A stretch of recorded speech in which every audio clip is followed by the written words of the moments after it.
Alright, so Chris Weidman straight up has the weirdest career I think I've ever seen, and I'll explain why in this video. After failing to make the US Olympic wrestling team, then failing to make it as a pro hockey player, he started training MMA in 2008. He made his pro debut in February 2009 where he won by submission and then made a quick turnaround by TKOing his next opponent just 2 months later. Fast forward about a year and a half, and in his third fight he TKO'd Uriah Hall and then made another quick turnaround by winning his fourth fight by decision. At this point, in December of 2010, Chris was scouted out by Bloody Elbow, who gave him extremely glowing praise as one of the most highly touted blue chip middleweight prospects ever. Exactly 3 months after his fourth fight, Weidman made his UFC debut on March 3rd, 2011, where he ran through Alessio Sakara via unanimous decision. Mind you, when they fought, Sakara had over 5 times the amount of pro fights that Chris had and was already 8 fights deep into his UFC career, so it really was an impressive debut for Weidman. Then over the course of the next 10 months, he racked up 3 more dubs over Jesse Bongfeld, Tom Lawler, and Damian Maia. Then in July of 2012, Chris absolutely brutalized Mark Munoz by second round KO, which earned him a shot at UFC Gold. On July 6, 2013, with just 9 pro fights under his belt, Chris stepped into the octagon to face Anderson Silva, who had been dominating the middleweight division for longer than Weidman had been training MMA. And in spite of the vast difference in terms of experience, and with most fans including myself predicting that Weidman would suffer his first loss, he ended up shocking the world. Anderson. Oh, no, he got hit! Look at the finish him! It is all over!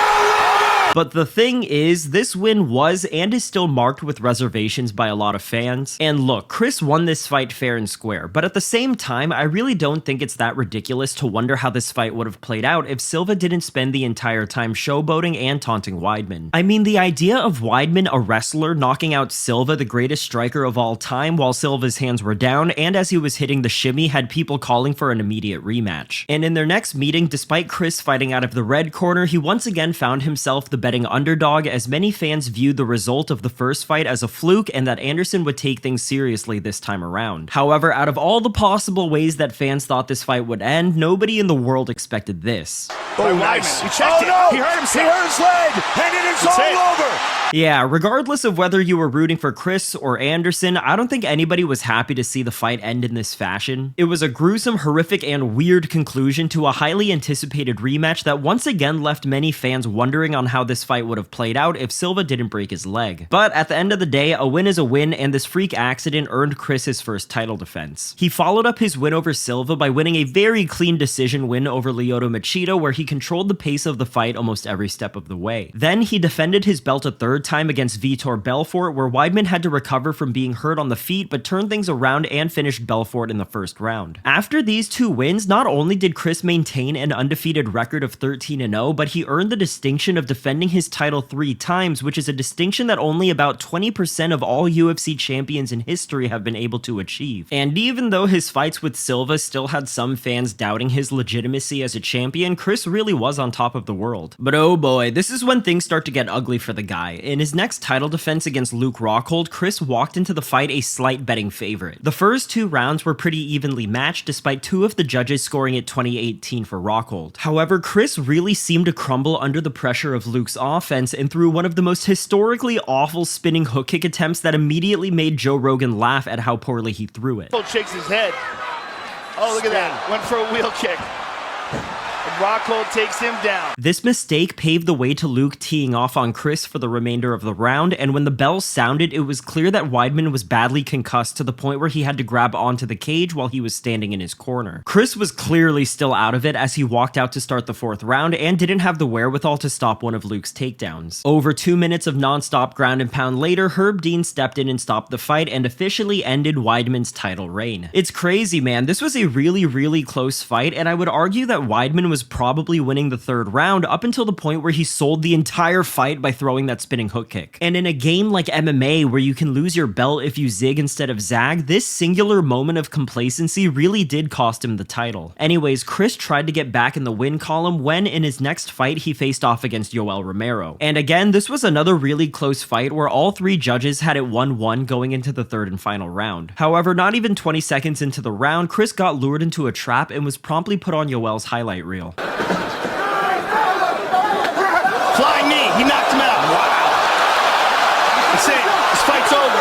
It is all over. And now we have reached his fight with Gegard Mousasi, which is honestly one of the main reasons why I wanted to make this video. When Weidman and Moose met in April of 2017, Chris was absolutely dominating this fight with his wrestling. But midway through the second round, after a failed takedown attempt, Mousasi threw 2 knees to the head, which at first glance looked like they could have been illegal knees to a downed opponent. Dan Miragliotta stepped in to break up the action, and then you can see Chris put his hand on his head to make it seem like the knees caused a lot of damage. The crowd starts booing Mousasi because they think he threw dirty strikes because he was losing the fight, as Weidman sits on the ground clutching his head because he's too hurt to stand up. However, during the video replay, you can clearly see that both the knees that Gegard threw were actually in fact legal because both of Chris's hands never touched the ground as either knee made impact. And once this became clear to the shitty New York State Athletic Commission, you can clearly see the officials scrambling around because none of them have any clue what to do because they're a bunch of fucking morons. This is genuinely one of the most bizarre officiating moments in UFC history. I've seen people say that this fight should have been ruled a no contest, but I definitely don't agree with that either because then they'd be punishing Mousasi, who actually didn't do anything wrong. Regardless, however which way I or you think this fight should have been handled is besides the point. This is a truly weird moment in UFC history, let alone Chris Weidman's career. Anyways, let's fast forward through his next 4 fights where he gets a win over Kelvin Gastelum, then gets brutally knocked out by Jacare Souza and Dominic Reyes, then beats Omari Akhmedov, which really should have been where Chris chose to retire. I remember during his post-fight speech, I was silently hoping that he would gracefully retire on a win, but unfortunately that was not the case because that would have saved him from the disaster that was his next fight. On April 24th, 2021, Chris stepped into the ring to once again fight Uriah Hall, a decade after their first fight prior to them being in the UFC.